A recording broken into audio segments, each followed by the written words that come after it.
Commission meeting for Wednesday, July 8th, 2020. First order of business is the approval of the May 13th, 2020 minutes. Has everybody had a chance to look at those? Any additions, any issues? Second? Okay. All in favor? Aye. Opposed? All right. So, Bob and Dave, did you hear that? Hello? He just approved the minutes, right? Yeah, did you vote on that? No, I didn't, but I vote aye. You vote aye? Okay. Dave? Aye. Okay, thank you. All right. Great. Have to go slower for those, make sure that they get heard. All right, the next order of business is the following public hearing item. Petition of Across the Bridge LLC in Tony West to rezone approximately 413 thousandths of an acre at 421 Rivermont Avenue, 610 Road Street, 412 Blackford Street from R4 High Density Residential District to B4 Urban Commercial District to allow the use of an existing building as 15 dwelling units and the construction of a parking area. I'm going to recuse myself from this. Okay. Great. Sorry. All right, Tom, will you be presenting that? All right. This part, yes. So, members of Planning Commission, the existing R4 high-density residential district would permit up to 9 units, and the proposal is for up to 15 apartment units, which is the reason the petitioner is requesting the B4 urban commercial. The area is recommended for traditional residential use on the city's future land use map. These are the city's older neighborhoods generally built prior to World War II. The area is also located in the Lower Rivermont Conservation area, and encouraging public and private investment in these areas is crucial to neighborhood stabilization. The city traffic engineer did not require a traffic analysis for the proposed rezoning. The property is served by the Greater Lynchburg Transit Company with a bus stop located right in front of 401 Rivermont, which is about right off the screen here. The property will have 6 off-street parking spaces in this area, and there's also on-street parking available. This is the property is also in the Rivermont Avenue Historic District. The building was constructed in 1929. It is significant to the arts community in Lynchburg.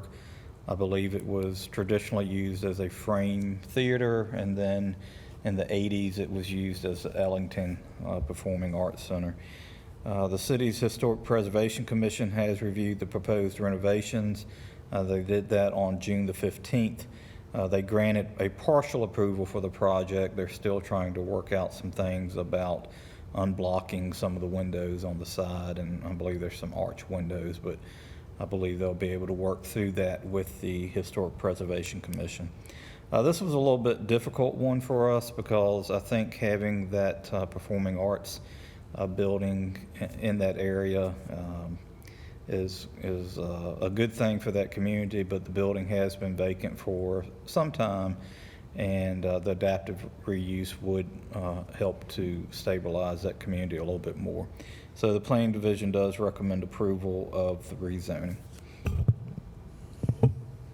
Great, thank you. And who is here to speak on behalf of this petition? Great, if you please come forward, state your name, and write it down on the paper there for the record. Hi, I'm Casey Service. I'm with Architecture Design Office. We're the architects for this project.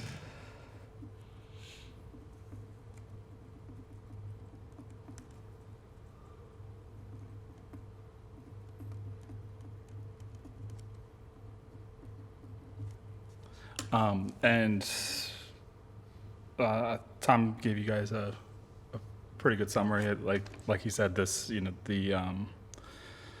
we're dealing with a historic structure that's got a fair amount of square footage to it that just doesn't work with the existing zoning of R4. It's a theater building in the R4, so it doesn't really allow, the current zoning doesn't allow much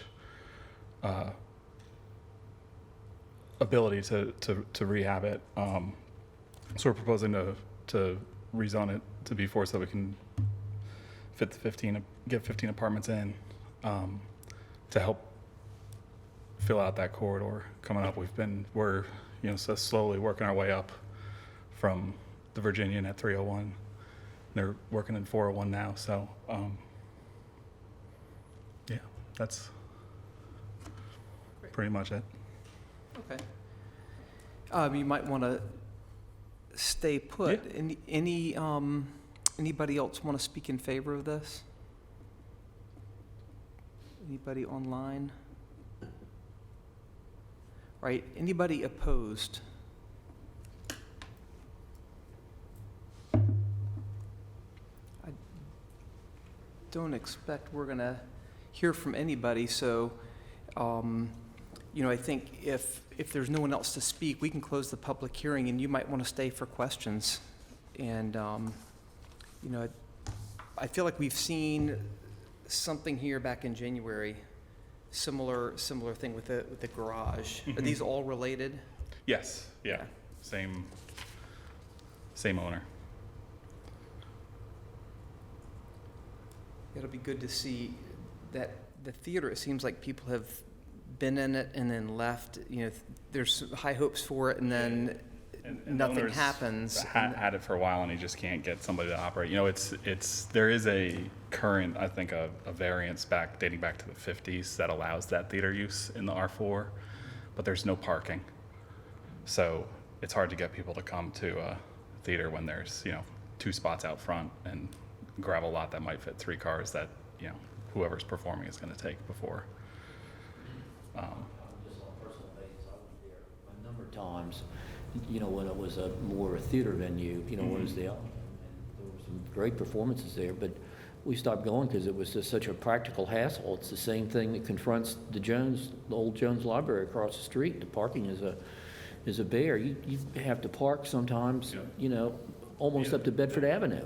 These buildings were all built when it was a streetcar line, and Yeah. you could just hop on and hop off. I'm just tickled pink to see somebody move forward with it, especially knowing that, that the LLC has done the Virginian, like you said, and Reggie Phelps's garage, and that should be a really nice little corridor, residential corridor in there when it gets finished. Same LLC, they have not all the houses, but several of the houses that the current zoning, allows for rehabbing.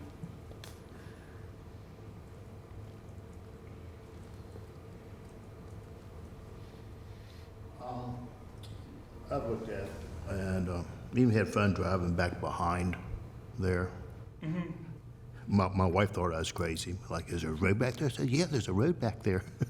Teeny tiny road back there. Very, very teeny tiny, and there's a turnaround.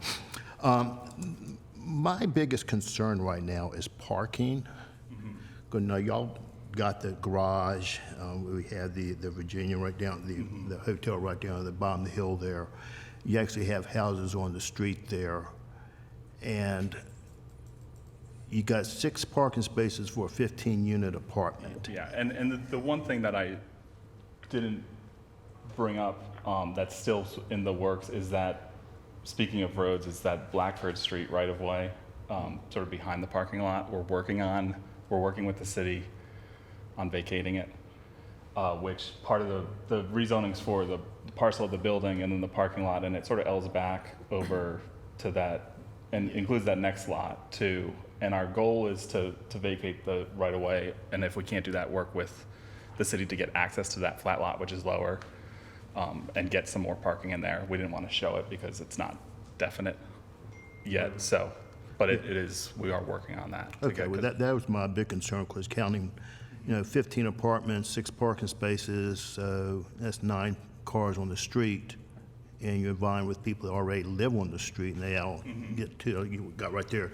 2 in front of the houses, got quite a few houses. Yeah. I was pulling out there, counting like, Yeah, we've and got how do it- you get out? We've got it sketched up that we can probably fit close to 20 more spots in that lower portion. But we didn't want to say we were doing it if we were not 100%. But it is, in our plans. So, just out of curiosity, what is the total, like if you include that with the other properties that, that have been worked on there, what are the total number of units there? So we've got, at the Virginian, there are, I believe it's, don't hold me to these, this is off the top of my head. I think there are 30 at the Virginian, and there are 20 parking spaces directly attached, and I believe we have a lease with Commissioner Marion for 10 spots in her lot for that. So that's at 1-to-1. The garage is 14 units. We've got 10 in the lot behind, 4 on the street. So we're right at the number there. So we're a little shy here, but everything else is at 1-to-1. And hopefully by the time this is actually in construction, we'll have that right of way figured out and be greater than 1-to-1.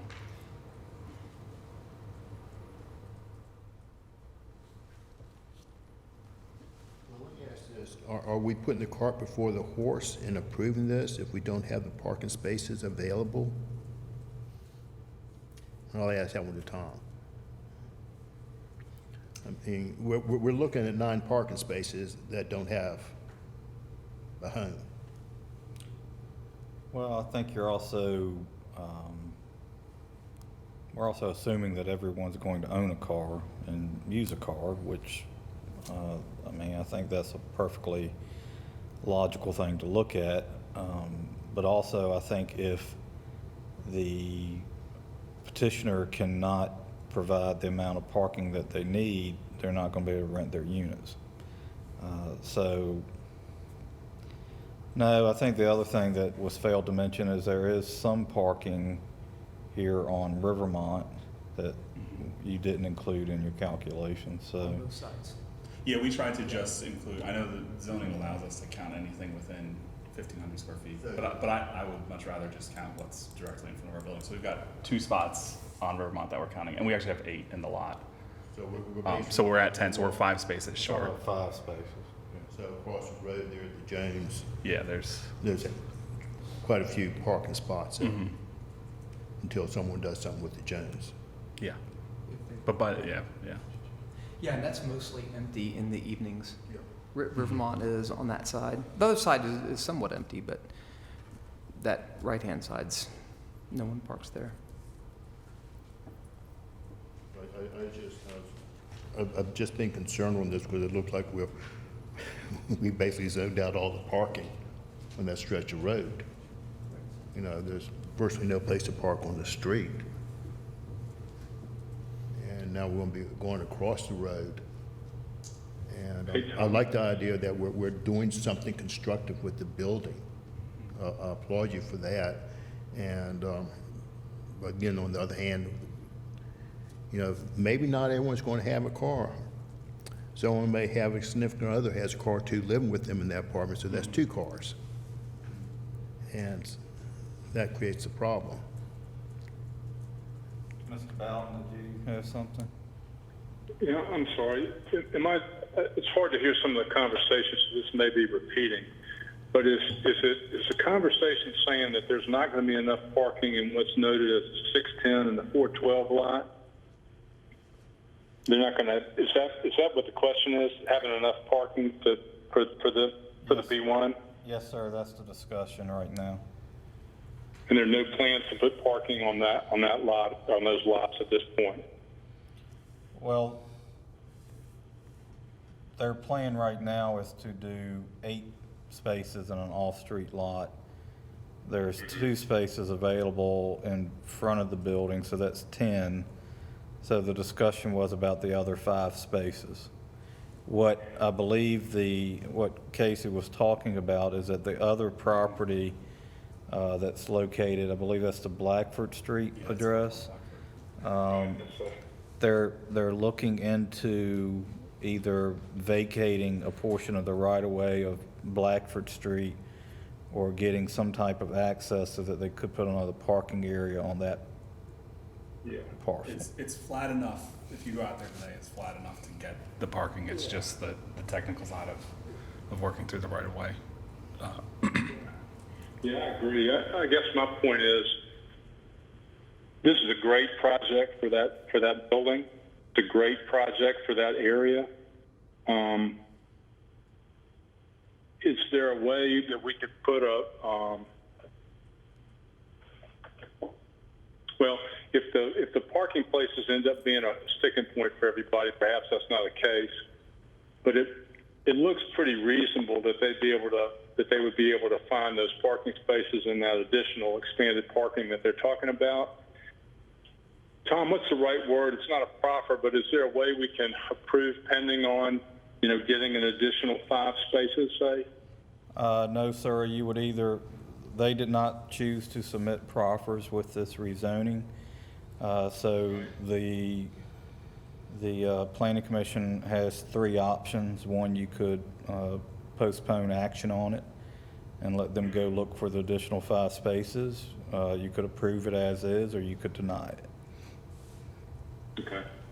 I guess if I was disadvantaged in parking there, I would feel differently, but, it just doesn't seem to me to be that big of an issue to postpone the vote, quite candidly. I mean, knowing that there is a lot, and it's not included in the count, but knowing that there's a lot of parking up and down Rivermont Avenue on that section, and, I trust the good faith efforts. It's to their advantage ultimately, and the city's advantage to get that accommodation worked out. And while it's not guaranteed right now, even if that wasn't going to happen, I would still feel comfortable with the parking situation, knowing how much parking on the street there is, even without the additional 5 slots. And other commissioners may feel differently, and I respect that opinion, but for what it's worth, I think we should go forth and approve it. Yeah, like you said, it's going to be very difficult to rent an apartment without parking spaces. So, I mean, it seems like that would be very important to get. Dave, did you, I'm sorry, Commissioner Peralt, did you have anything?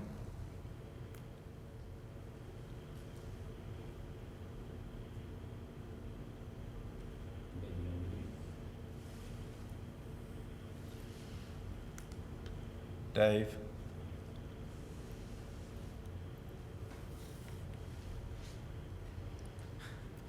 Did he fall off? I think he needs to hit mute. So, well, while we wait for him, let me go back and recap what you were saying here. So we're looking at developing 610, 412, 408 parking.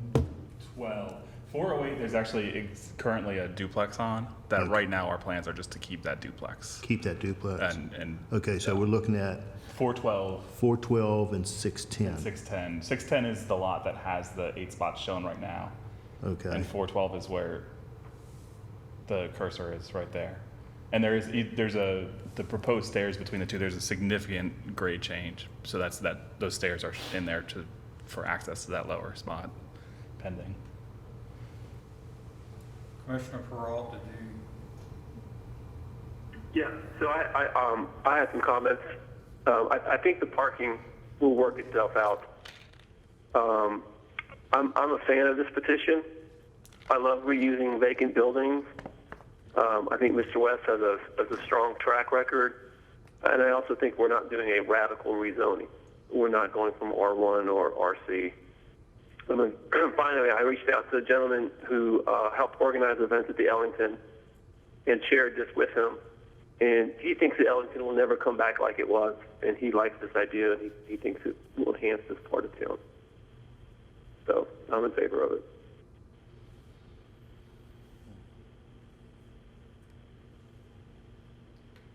Does anybody have any other comments?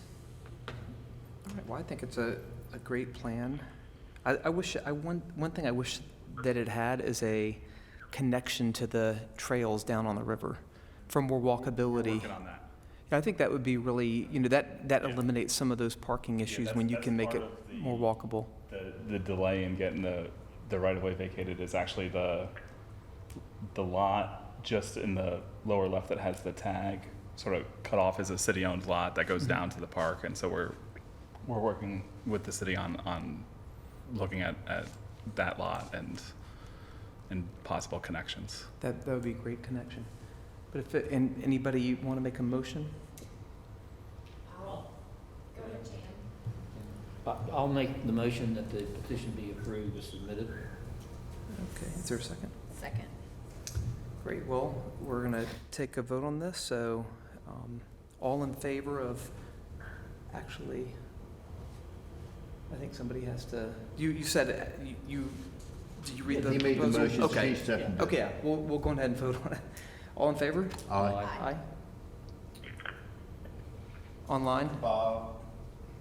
Just to be clear, the motion was for was made as it stands in the, Correct, to approve. I vote to approve. Okay, Dave?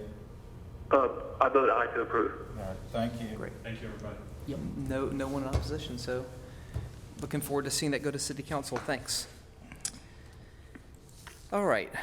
Our next item is the public hearing regarding the petition of Milestone Tower Limited Partnership for DBA Milestone Communications for a conditional use permit at 1501 Fenwick Drive to allow the construction of a 154-foot monopole to be used for telecommunications in an R1 low-density residential district. So who will be talking about that? I'll give you some opening comments, and then the representative Okay. will speak with you. So, let's see. The city's zoning ordinance permits towers of up to 50 feet in residential districts and allows towers in excess of that upon approval of a conditional use permit by the Planning Commission and City Council. This would be 104 feet over that, but there are several locations within the city that are zoned single-family that have 150-foot monopoles on them. The property is recommended for low-density residential uses on the city's future land use map. These areas are intended for single-family homes with densities up to 4 units per acre. However, the comprehensive plan also notes that in order for the city to maintain a diverse and vital economy and be that engine for the region, it must keep pace in changes with technology, including telecommunications. The petitioner has conducted photo simulations from several areas near the tower and also has a very in-depth PowerPoint presentation for you this afternoon. So the Planning Division does recommend approval of the conditional use permit, and I believe the petition representative will give you that PowerPoint. And who will be speaking on behalf of us? If you can please state your name and sign on that form there. Good afternoon, Mr. Chairman, Planning Commissioners. My name is Lori Schweller. I'm an attorney with Williams Mullen representing Milestone Communications. Tom, should I just? Oh, I'm sorry. I didn't put it on that. I put it on this. Oh, okay. Great. So you need to click here or... Okay. So I do have a presentation for you. Just a little bit about Milestone. Milestone is a Northern Virginia-based company whose business model is to work with local governments and school boards to place wireless infrastructure on school-owned or government-owned property. And so it provides an opportunity to wireless providers to put their equipment onto those sites to provide wireless service while providing a financial benefit to the public partner. The proposed site is north of the Lynchburg Expressway on city-owned property at 1501 Fenwick Drive. The zoning of this parcel is R1. It is split zone. Part of it is RC because there's a creek that runs through it with a fairly wide floodplain there. The star is marking the location of the proposed site here. This map is showing you how the site meets all setbacks. It's almost 325 feet to the expressway, almost 450 feet to the nearest dwelling, and 350 feet to Fenwick Drive. We're also showing you in this map the location of a large sanitary sewer line. There's also a wide electric easement that runs northwest southeast through that residential neighborhood down toward the parkway. And then again, the flood zone is shown on this map as well. Just to give you your bearings, it's a very low-lying parcel, so you can see here that wide area where the sewer easement is located, and then the creek is along here to the right. So originally, the site was planned over here in the trees, but we wanted to get completely out of the floodplain, so we shifted it around the corner, so it's got trees on all sides of it, and one of the real beauties of shifting it is that there is a road already being constructed by the city that provides access to this location, so it would cause a lot less disturbance. This is that existing access road. It runs behind the mall and connects up to the site. And so under the terms of its lease, Milestone would maintain this road and would inspect it every 3 months. The compound location is shown here once again, so you can see that it's clearly outside of this floodplain, which is over here. The layout will allow room not only for the first wireless provider, which is Verizon Wireless, that's the anchor tenant, but also, as you can see from this layout, 4 additional wireless providers. This area here is a turnaround for a technical vehicle that needs for maintaining the site.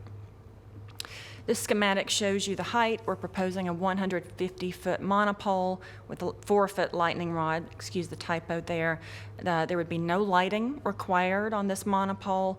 We were proposing to paint it brown to blend with the trees that are screening the lower portion of the monopole. And again, there's room on this monopole for 4 additional wireless providers. The compound would definitely be fenced for security so that no one would be tempted to climb the monopole. So just to discuss with you exploration of co-location opportunities. That's always the first choice, not to have to construct a new facility for wireless providers. So I want to explain to you what Verizon Wireless was looking at in this area. It's a very heavily populated, densely developed area, as you know, and there are actually 6 vertical structures, towers, within a 1-mile radius of the proposed site, which are shown on this map in these circled areas, and the site is here where the star is. Verizon Wireless has sites already on 4 of these. The only ones it doesn't have any antennas on is this number 2 here at Central Virginia Community College, which is a very short tower that is not strong enough to hold other equipment. And then number 6 here is not available for commercial co-location. Verizon actually has a site quite close to it, though. So you can see how much data transmission is necessary in an area built up like this. So even with these existing sites in the Verizon wireless network, it needs a new site here to serve the residential areas to the north, the college and Liberty University to the south, enormous numbers of data users here, and then of course the commercial area to the east. This is another map of the Verizon wireless network right now. Once again, these are the 3 closest towers in the Verizon wireless network right now, and the tower to the north and the tower to the south of the site are both overloaded. And so those 2 towers, even though they are providing coverage to the area, they need to offload, they need more data capacity. And so that is the reason for this conditional use permit request, is to add another site here to provide that additional capacity for data, voice, internet. Okay. Milestone is very good and transparent with its neighborhood outreach. It put up a website about this project and sent letters to almost 300 neighbors to let them know about the proposed project, and then followed up with a postcard. And the follow-up was to make sure that everyone knew about the community meeting, which was held virtually last month. We had 4 attendees plus Mr. Peralt at that meeting, and we have not had further conversation from the neighbors since the meeting. There were about 77 pings on the website up until the meeting, and then about 4 more check-ins to the website in June, but we haven't had further comment. So we think that it's a very well-located site, particularly with all the homes nearby. And I'd like to show you the results of the balloon test, which was done by Milestone. And so you can see on this map, each of these locations represents a place where a photograph was taken. Wherever you see a red dot, the balloon raised to the height of the proposed monopole was not visible. And so I won't show you all of those, but I will show you the ones that are represented by the green dot, which is where you could see the balloon, to give you a sense of what the visibility of the proposed monopole would be. So these are photo simulations created from the balloon test. So obviously a lot of the locations are commercial, and you can see there are a lot of light poles and other infrastructure in the foreground, so we don't expect visibility from commercial areas to be of concern. This is looking directly at the site, and you can see what it would look like if you were right there. Again, these are photo simulations.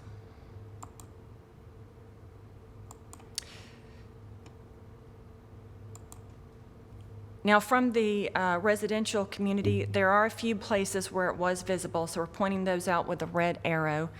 But again, I think it blends in well with existing infrastructure we're all used to: telephone poles, electric poles. In fact, this particular neighborhood does have a very large electric easement running through it with high-tension wires. And so we think that ours is relatively, this is just a photograph in the neighborhood near the school. And so we think that, you know, the visible impact here is relatively minor given the benefit to the neighborhood.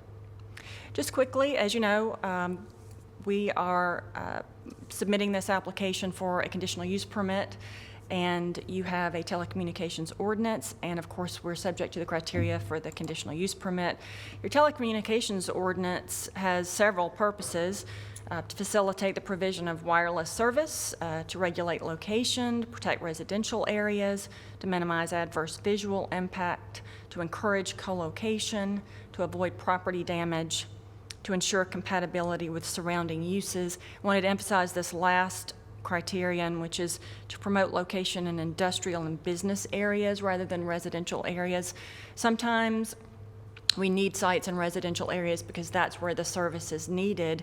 The nice thing about this site is we're actually able to locate away from the homes on the city-owned property in a much lower elevation, surrounded and screened by trees, so that the residential areas have very minimal views of it while getting the benefit of the coverage. And again, as you know, criteria for approval of this conditional use permit focus on a positive relationship to public health, safety, and welfare, the types and degree of adverse impacts, and the extent to which the proposed use will be consistent with the goals of a comprehensive plan. So we do think our application is favorable in these respects. CUP criteria go on in more detail, but again, we do think that we meet these tenets. That concludes my presentation. I'm happy to take any questions you might have. I'll tell you what we'll do. We'll We'll get some other people speaking, and then we'll bring you back up for questions. Does that sound good? Thank you. Great, thanks. Is there anybody that's online that wants to speak in favor of this proposal?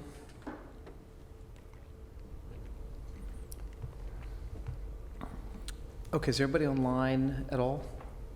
Just 2 emails in opposition. Okay, so let's go ahead and hear those since no one's, The first is And- from Tom Stoll. It says, I am opposed to having this tower in my neighborhood. I live on Edgewood Avenue. Thank you. And then the second one is from Michael Cassidy. It says, I am contacting you today in regards to City of Lynchburg Conditional Use Permit Application Project Number CUP 2003-0008. Plans for this project are titled PT Edgewood, 1501 Edgewood Drive, Lynchburg, Virginia. This project is for a monopole communications tower. I own property at 121 Berkshire Place and 1406 Fenwick Drive. I grew up living at 123 Berkshire Place, and my mother still owns this property. I am against the CUP for several reasons. First, it is simply aesthetic concerns. Proposed location for the 154-foot tall monopole is located almost directly in line with Berkshire Place. This will allow the pole to be in view the entire length of the street, including from the street in front of my house. Please review the photos that are part of the plan submittal package to the city. Photo 19 is taken directly in front of my house. I would like to know how many planning commission and/or city council members would vote to have this view added to their front yard. I witnessed the balloon test for the photo models as it was completed early on a Sunday morning. Please keep in mind, these tests were conducted during summer months.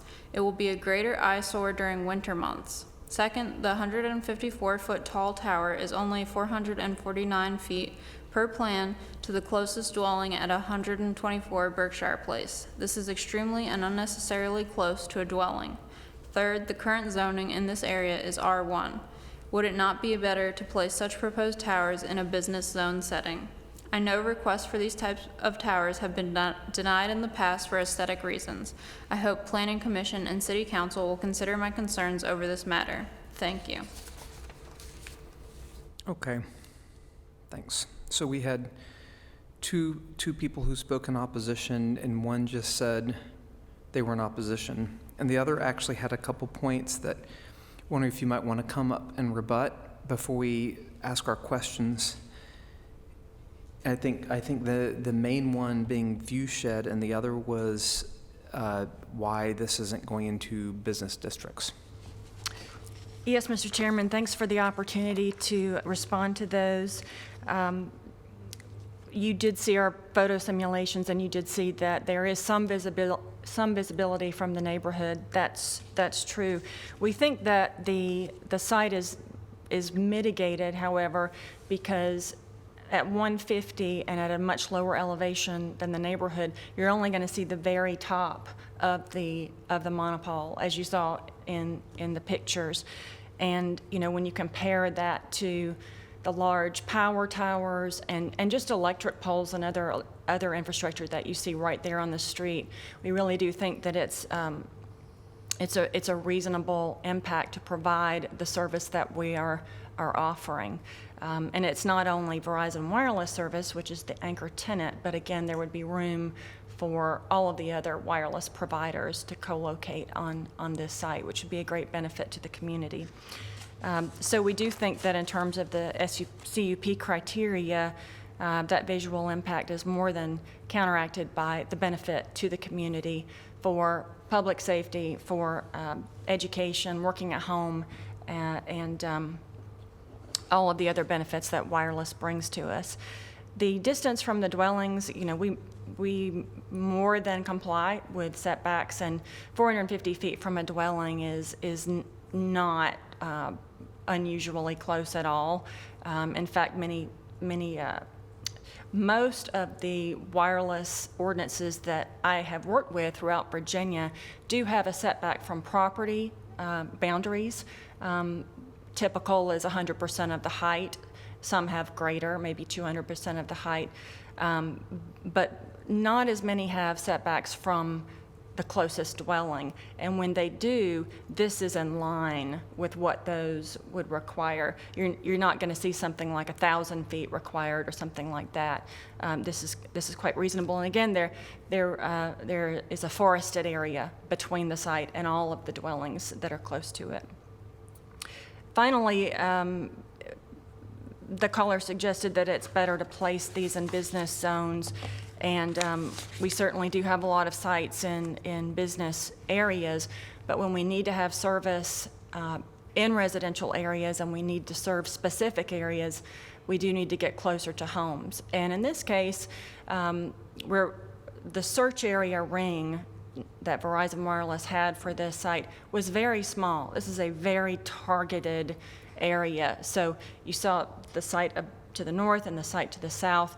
They really needed a site in the middle of that could offload those and provide the capacity people need in this area. And so it was a perfect solution to go on city property, which is located there and really isn't particularly usable for many other things because it's in a floodplain and has a lot of very large easements and creek and so on there. So it seemed like a perfect solution and does provide financial benefit to the city as well. Thank you for that. I think we'll go ahead and close the public hearing because there's no one to talk, and we can just start asking questions. And my first question was, when I talk to people about stuff like this, because I always, I want to make sure that I weigh opinions and not just what I'm thinking. But the first person I showed, they looked and said, people are worried about view shed, and we have all these power lines all over the place. Why didn't they choose the pylon by the school? I believe the school was approached and was Too not close? interested in hosting a wireless facility. I think Milestone may have approached the school about this, but Verizon often approaches utility companies about this, and in that case, the power towers that they were looking at were too short and not in the right location. So you had two different approaches there, and they just didn't work out. But I know what you mean. I've seen lots of wireless facilities on top of those tall Dominion towers. That was a concern I have as well. But what about the other tower, not the one at Sheffield, but there's one right, as you look at your circle there where you got your tower, there's a tower on the left-hand side, right in the middle, right there, that tower there, which is connected to the one up at Sheffield. What's wrong with that tower? Why can that one not be used? Oh, you mean the tower in the power line easement? Yeah. Same answer. It's not tall enough. Not tall enough. Right. It's lower than the Sheffield one, actually. The Sheffield one's on a hill. But that's the question that that's a lot of people want to have is what's wrong with the existing towers? Because I was looking at Sheffield and I could see all the way down the power line there. So, well, there's one right 4 poles down, so I went to where it was, and it's right there at Lynchburg Pond, and it's got all this stuff hanging on it. So my question is, why can't you use the one over at Sheffield with the other one? Sometimes they work and sometimes they don't. When you're in, for example, in Charlottesville, there's a corridor when you're on the bypass where every single power tower has one, but they're much taller and that they're at a really high elevation, so they're kind of looking out over the city. And so when they can be used, it's a good option. If Dominion agrees. They don't always agree. It depends on the site. In this case, it was not an option. So. Okay, I think that's, my takeaway is it's not a suitable tower in height. Yes. And we may not have permission to use it then. Yes, sir. I did ask about it because they certainly are noticeable. Yeah. Not this one in particular, but, the line of them. Yes. Okay, well, that answers my questions that I had. Thank you very much, ma'am. Yes, sir. Can you bring up the picture again of all of the towers, the current towers?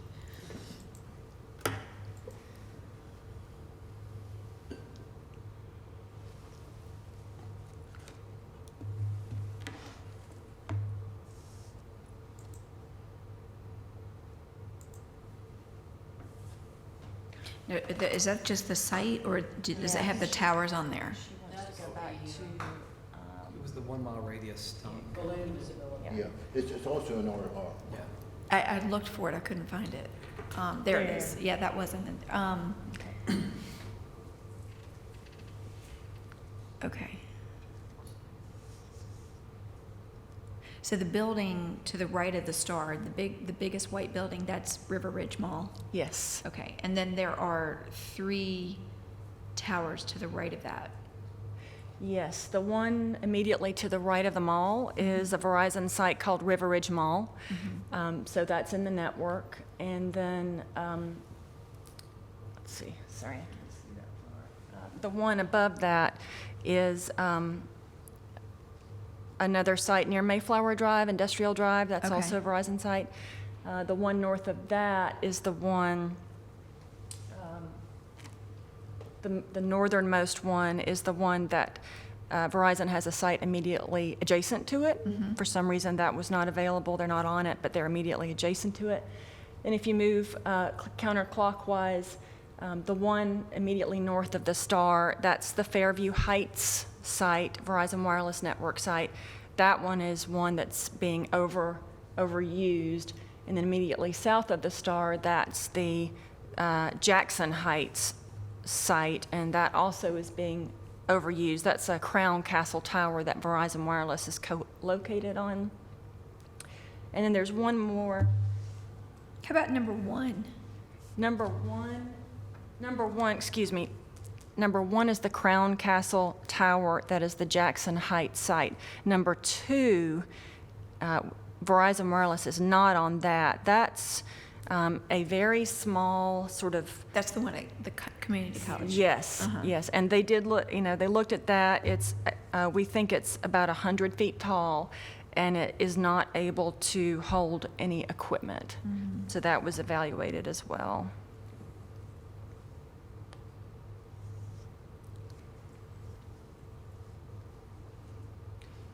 So I'm just making a suggestion. Would this towers pretty much service a lot of Liberty University and the students there? And that's probably the reason that it's. It is one of the reasons. The residential neighborhood, where we have our concerns, that is a big target. The residential neighborhood is an area that needs better service.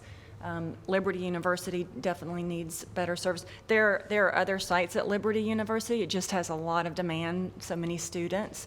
And then again, the commercial area and the expressway. So all of those, it's really right in the center of everything.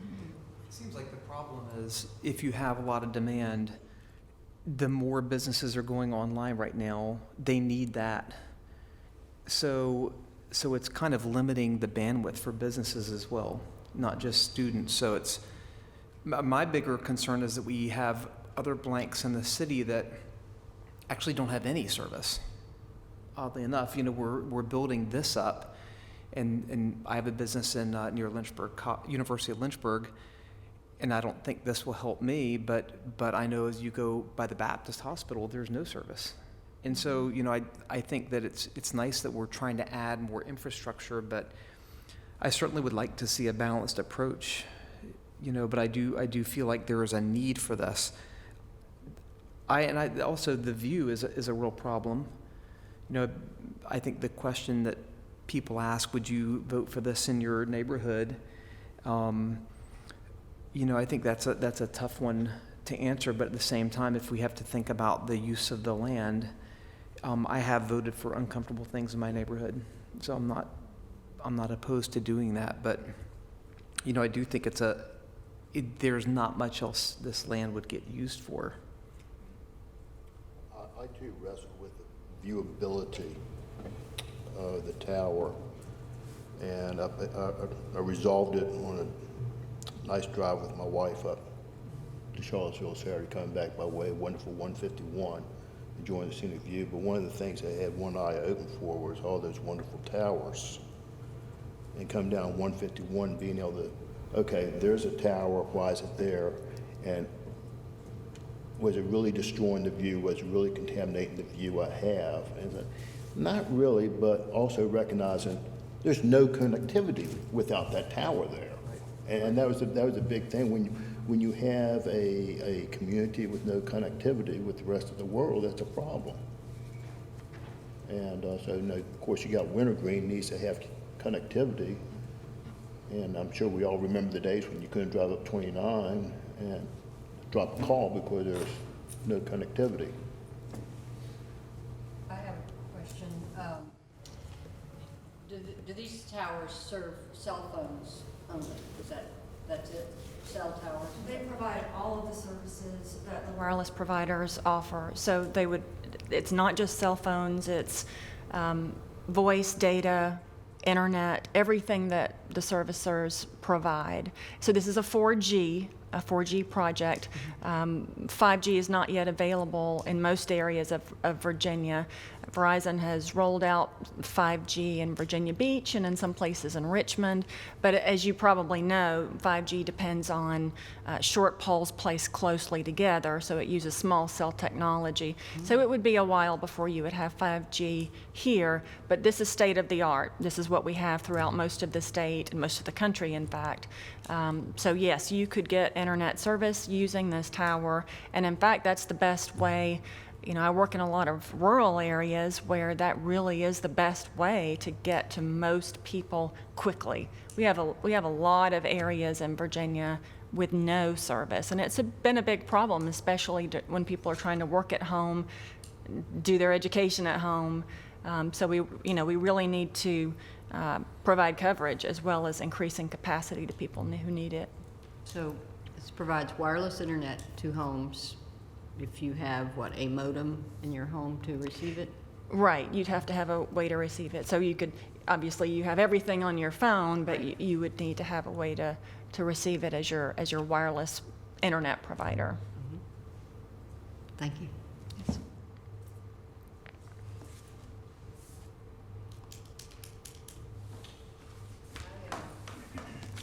I'll make a motion to approve the petition as stated. Did Bob or? Yeah, I was gonna ask, maybe Bob and Dave, I don't know if they wanna weigh in? Yeah. Are they still? Bob or Dave, did you have any comments or questions? No. Dave? This is Dave. No, I don't really have anything to add. I think, we sort of view these as necessary evils, might be a little bit of a harsh term, but we've had these come up before us in the past, and they've been recommended for and recommended against. I do think the need for better coverage is there for bandwidth. And if you think about Liberty and the need for more online access, it's a valid concern. If this was going up with a truly historic or natural area in the background, I would have a lot more concern. I think this strikes the right balance of fitting a need without being too obtrusive. And there's never going to be a perfect answer, and this might be something that we're going to tackle on our next agenda item as well. So I'm supporting it. I'm not jumping in truly enthusiastic, but I do think it's something that the city can provide.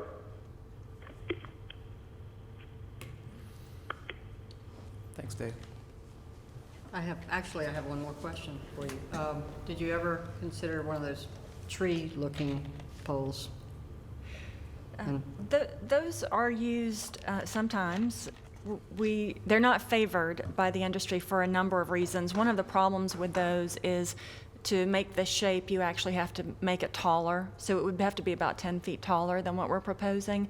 And oftentimes they're more visually obtrusive than just having the brown pole, which looks like any other brown pole, infrastructure. It's also a really difficult design for the wireless providers because they're constantly upgrading and improving the equipment on that facility. So if you've got all of these faux branches coming out of the monopole, they have to all be disassembled before they can upgrade, and it's just not optimum. So unless it's a really good location where you're just in a grove of trees and it would blend in and disappear. I don't think this is that situation, so we didn't suggest it. Most localities, actually, when you show them a comparison, go with the pole. They prefer the monopole over the monopine. It's kind of good for select locations only. So I still would like to, what I just said. You looking for a second? Yeah, yeah. I'll second. Okay. You already made the motion, I so made I'll a second motion. it. Second it? Okay. All in favor? Aye. Dave?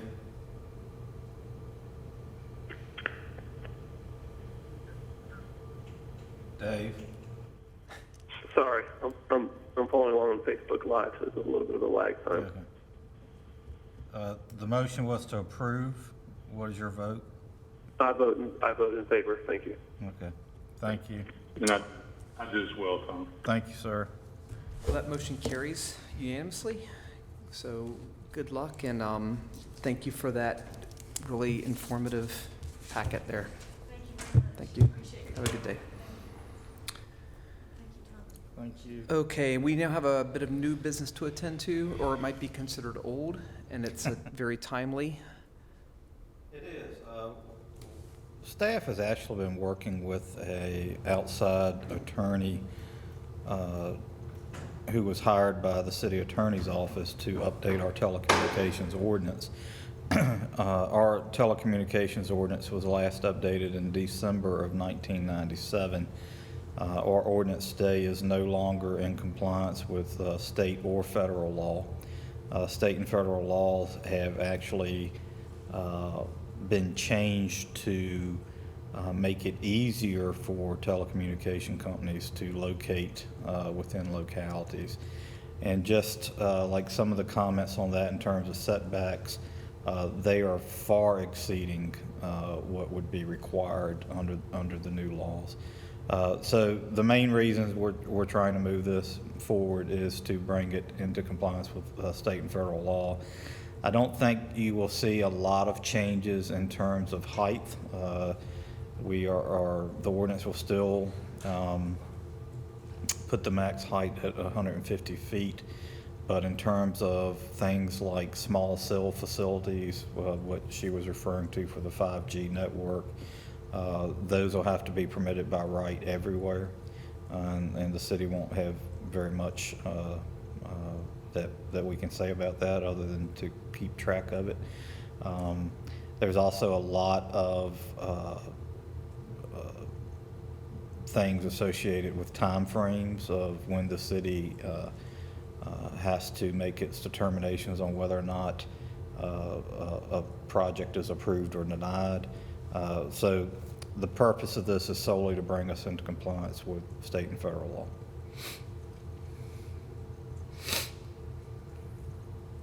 So this wouldn't have taken as long if there was something new, this process, because this has been ongoing for quite a while, hadn't it? Which you're referring to? The milestone project. I think it wouldn't have taken as Right, you said it would have a faster time frame to get things like this approved? I think this project would have fell within the time limits, but Okay. I think if I could have pointed it out. There are certain things that, I believe like the commission spent a lot of time talking about where their existing towers are. The state and federal law gives us a lot less ability to regulate things like that. And honestly, if two towers wanted to locate next to each other, there's not a lot we can say about it anymore. In terms of the conditional use permit, sure, but if it was zoned business, they could have done the 150-foot tower by right. So really, the new regs will make sure we're in compliance with timeframes. It'll make sure we're in compliance with the small cell facilities. And The other big thing is, so let's take the monopole there that we were talking about, 150 feet in height. If you're going to set height limitations and setback limitations on telecommunication towers, you have to set the same regulations on other similar type facilities, like the AEP tower that's in that area, or like a windmill, or like a light pole, like a church steeple. You have to treat all of those things similar. So basically, we're trying to protect the city and be in compliance with state and federal laws. So not necessarily something that you really like, but it's gonna force us to do some things that we might. Yeah, I have actually spent the majority of my time working remotely dealing with this new ordinance. So But if you didn't have towers, you wouldn't work remotely.